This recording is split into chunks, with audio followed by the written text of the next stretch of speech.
the last 8 years, the diagnosis of attention deficit hyperactivity disorder has increased 42%.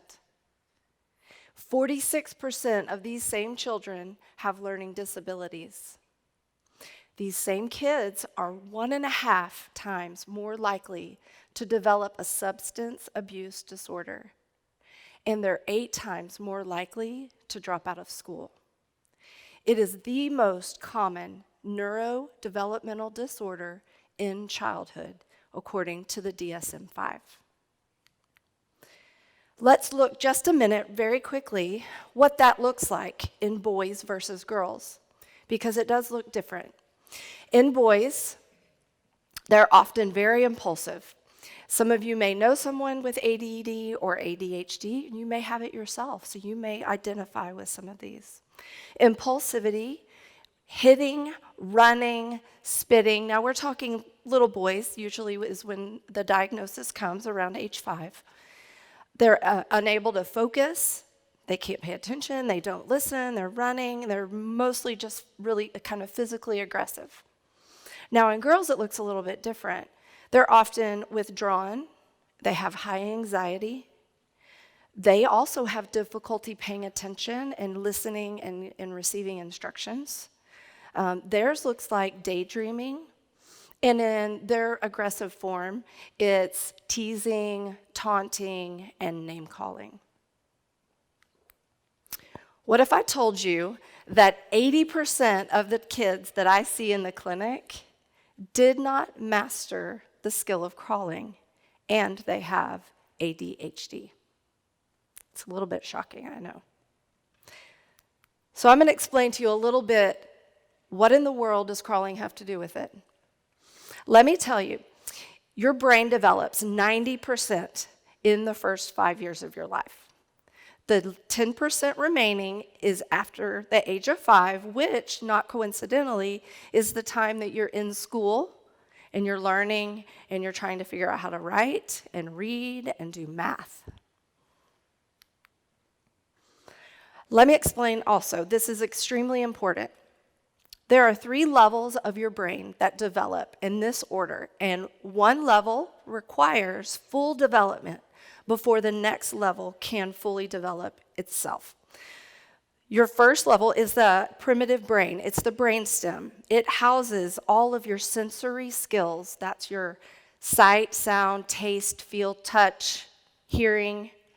It also houses your motor skills, your ability to roll over as a baby, hold your head up, sit, and crawl. As it progresses, it's walking, running, playing sports. These are your motor skills. Also your eyes are included in that. The next level that develops, once the orange level, let's just say in theory, it's fully developed, then you're able to begin processing your attachment and your emotional development, which includes your ability to tolerate frustration. How do you regulate your level of anger and how you act out on it? Sadness, happiness, these things are processed in the limbic brain. The third is the blue, and it's in that kind of, it's in the 90% part that develops, but also you can see it's part of that 10% brain. It's your higher level thinking skills. It's problem solving, reading a story and writing an essay, figuring out what your friends are doing or not doing and how that affects you. All these higher level thinking skills are going on up there. Now, not coincidentally, if you can think back on how the boys and the girls exhibit behaviors, when a student can't focus to the whiteboard and copy their work down on their paper, and they're having to refer to their work 6, 7 times, and the teacher has moved on to the next subject or said, turn to page 56, the student is extremely lost, confused, and frustrated. And at some point, they're going to have to let this come out. But they don't have the full development available to them to regulate their emotions. So you can see how each level builds on one another. In this picture, there are 2 nerve cells. They're the cell bodies. And right here, we are not born with the connectors. We're born with our nerve cells. You have the number you're going to have when you're born. However, the reason that crawling is just one indicator, really, the ability to sit and roll and crawl, that it's movement. And the only thing that creates this connection is movement.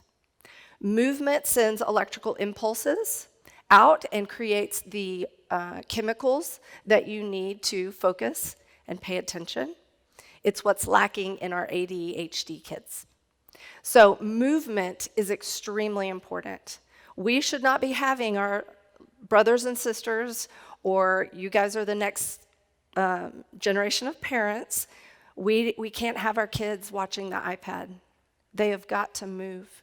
And you all need to move because it's affecting your ability to learn and process at the cellular level. It's extremely important. This slide is the Corpus Callosum, and it is the superhighway of the brain. All of these neurons that we just looked at, their electrical impulses, they are sent through the Corpus Callosum so that one side of the body is communicating with the other side of the body. So if you think about the act of crawling, we're putting one arm forward and one foot forward, and then our brain has to decide either to fall over or to go ahead and make the other arm and the leg move. And at the same time, we're focusing our vision, we're holding our head up. There's so many things going on. As an infant, there are 4 million connections happening every minute. So movement heals, movement makes us whole. As OTs, that's our job. Our job is to assess, test, and determine where the gaps in development may have occurred. Now, it's not the only cause of ADHD, but I feel it is a huge factor in whether we can develop these skills. So it's my job to provide a play environment where kids can move appropriately and move through these developmental stages so that their brain can develop. This can even happen into teenage and adulthood. We can retrain these movements. So I ask you today, you may not be a baby, obviously, but you are the next generation of parents, and you're about to have families, and this is information I think that you need to know. You may be the next set of doctors and nurses or teachers. This is also information that you need to know. Movement heals the body. Maybe you want to become an occupational therapist or a physical therapist. In my opinion, those are the greatest careers. I can give every day. I change little babies' lives every day.